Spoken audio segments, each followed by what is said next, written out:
More than 1 million people visit Smith Rock State Park every year to climb the steep canyon walls, hike the trails, and marvel at the scenery and wildlife.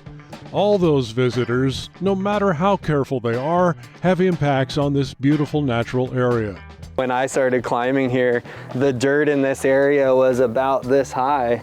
That much is eroded away. Yeah, so like that's a huge problem. And so creating these platforms and having these fences so that we can concentrate people in the correct areas so that gear is not being thrown everywhere is incredibly important to protecting the future of this park.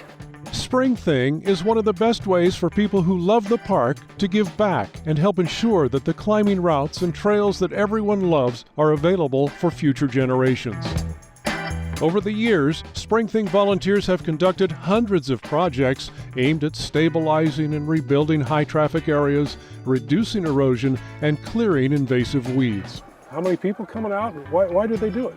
Yeah, we get about 250 to 300 people that come out and volunteer a day in April. And the main reason that most people come is to really give back to this park and the community, because it gives to so many people, hikers, climbers, birders, and to give back and leave a piece of yourself here that you're proud of just adds to that legacy and to that experience. The idea for Spring Thing originated with a few locals who wanted to clean up the park and fix the trails.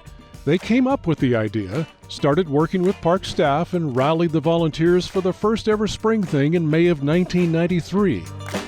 The faces of the organizers and ranks of volunteers have changed over the years, but the spirit of the event remains, preserving Smith Rock State Park, one of the crown jewels of Oregon. At Smith Rock, one of the biggest issues is erosion. So what we hope to do is to create significantly better trail systems.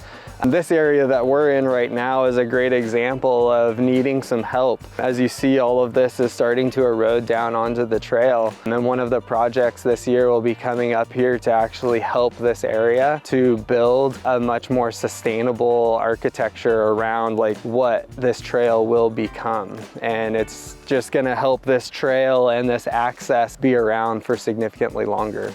Volunteer registration for Spring Thing is now open, but you must volunteer in advance online at smithrockgroup.org. There are no day of signups. What always impresses me is just how much gets accomplished in one day.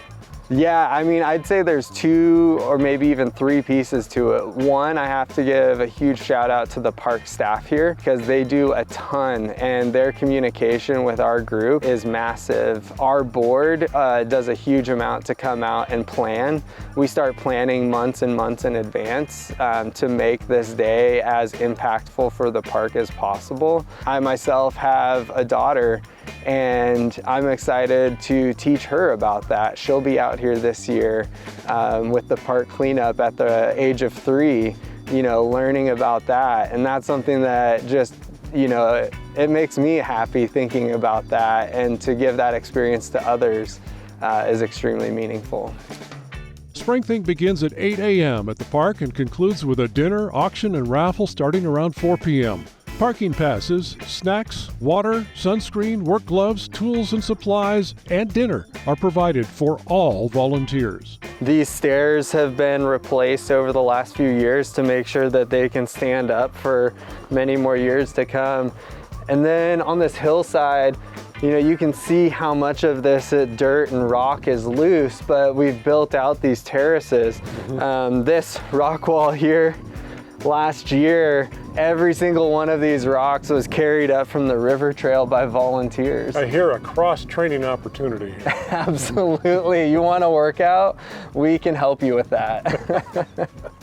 From Smith Rock State Park, I'm Brooks Snavely for The Great Outdoors.